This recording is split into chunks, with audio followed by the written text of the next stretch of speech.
अस्सलाम वालेकुम व्यूअर्स, उम्मीद है कि आप सब लोग खैरियत से होंगे। हमारे लास्ट वीडियो में हमने डिस्कस किया था कंजक्शन करेक्शन के हवाले से। आज की वीडियो हम लोग डिस्कस करेंगे वर्ब सब्जेक्ट एग्रीमेंट के हवाले से, और साथ ही हम लोग इसके कुछ एरर्स के मतलब भी डिस्कशन करेंगे और इसके कुछ रूल्स के मतलब भी डिस्कशन करेंगे। First of all we discuss what is mean by verb subject agreement.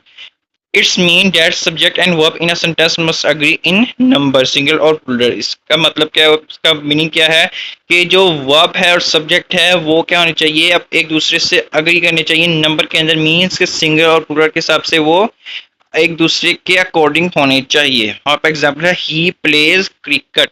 हमारे पास ही क्या है, एक सब्जेक्ट है, और प्लेज क्या है, एक वर्ब है। हमारे पास जो सब्जेक्ट था वो सिंगुलर था, तो हमने क्या किया, वर्ब उसके अकॉर्डिंग लगाया। ये क्या हो जाएगा हमारे पास, वर्ब सब्जेक्ट एग्रीमेंट। हम इस कुछ रूल्स पढ़ते हैं। पहला रूल है हमारे पास है, अगर दो नाउन या प्रोनाउन 10 अल्फाज के साथ मिलाए जाएं तो वर्ब पहले नाउन या प्रोनाउन के मुताबिक होगा, फिर भी प्रोनाउन या प्रोनाउन के मुताबिक ना होगा। हमारे पास कुछ ये वर्ड्स हैं जैसे है together with, but, except, beside, as well as, instead, in addition to.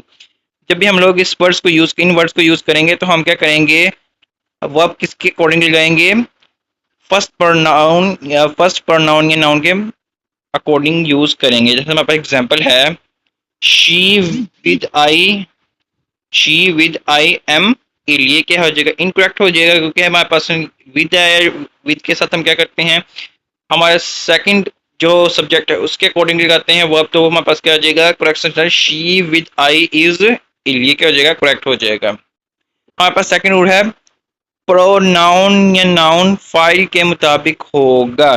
जैसे हमारे पास एग्जांपल है, हम इसको एग्जांपल समझ लेते हैं। Everyone of these girls are learning their lesson. हमने क्या बात की है कि वर्ब या प्रोनाउन और नाउन क्या होगा, फाइल के मुताबिक होगा, यानी जो काम कर रहा होगा उसके मुताबिक होगा। यहाँ पे हमारे क्या यूज किया है, एवरीवन। एवरीवन की जब हम बात की तो ये क्या आ जाएगा, सिंगुलर यूज करेंगे हम लोग वर्ब।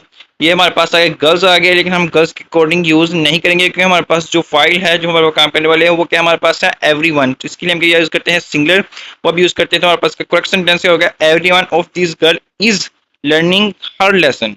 ये क्या हो जाएगा, करेक्ट होगा। हमारे पास थर्ड रूल है comparison should between same kind of thing. जब हमने कंपैरिजन करना है तो वो क्या होना चाहिए, दो सेम चीज़ों के दरमियान होना चाहिए। ये नहीं हो कह सकते हम लोग कि अगर हम करें कंपैरिजन पंखे का दूसरे रूम के साथ करें, ये क्या हो जाएगा, इनकरेक्ट होगा। अगर हम करना चाहते हैं, कंपैरिजन करना चाहते हैं, वो क्या होगा, सेम थिंग्स के साथ होगा। जैसे अगर हम बात करें फैन का, तो फैन का दूसरे फैन के साथ ही कंपैरिजन होगा। जैसे हमारा एग्जांपल है, the fan of that room is faster than the other room. ये क्या हो जाएगा, इनकरेक्ट हो जाएगा, क्योंकि हमने यहाँ पे फैन का कंपैरिजन रूम के साथ कर दिया। तो इसका करेक्ट सेंटेंस होगा, the fan of that room is faster than that of other room.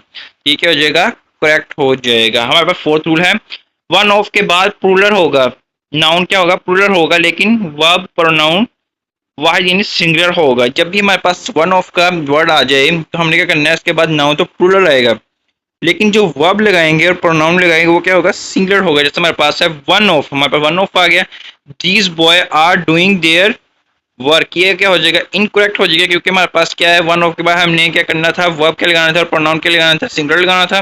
तो हमारे पास का करेक्ट सेंटेंस क्या होगा, one of this boy is doing his work. ये क्या हो जाएगा, करेक्ट हो जाएगा। हमारे पास फिफ्थ रूल है, अगर नाउन और नाउन दो हो, यानी इथर और नेथनोर से मिलाए जाएं, तो वह करीबी प्रोनाउन या नाउन के मुताबिक होगा। जब हमारे पास इथनोर नेथनोर आ जाएं तो हम क्या करेंगे, जो वर्ब लगाएंगे वो क्या होगा, इसके करीबी तरीन नाउन या प्रोनाउन के मुताबिक होगा। जैसे हमारे पास इथर ही और I is responsible for the loss. यहाँ पे हमारे पास क्या हो जाएगा, इनकरेक्ट होगा, क्योंकि हमने क्या करना था कि जो यहाँ पे इथर और आ गया तो हम क्या करेंगे, जो करीबी हमारे पास होगा नाउन या प्रोनाउन उसके हिसाब से लगाएंगे, उसके अकॉर्डिंग लगाएंगे, तो हमारे पास क्या हो जाएगा, ईथर ही और आई एम। क्योंकि यहाँ पे हमारे पास जो करीबी नाउन है और प्रोनाउन है वो क्या है, हमारे पास आई, तो आई के साथ हमेशा हमेशा के यूज होता है एम, तो हम क्या कर देंगे, ईथर ही और I am responsible for the loss.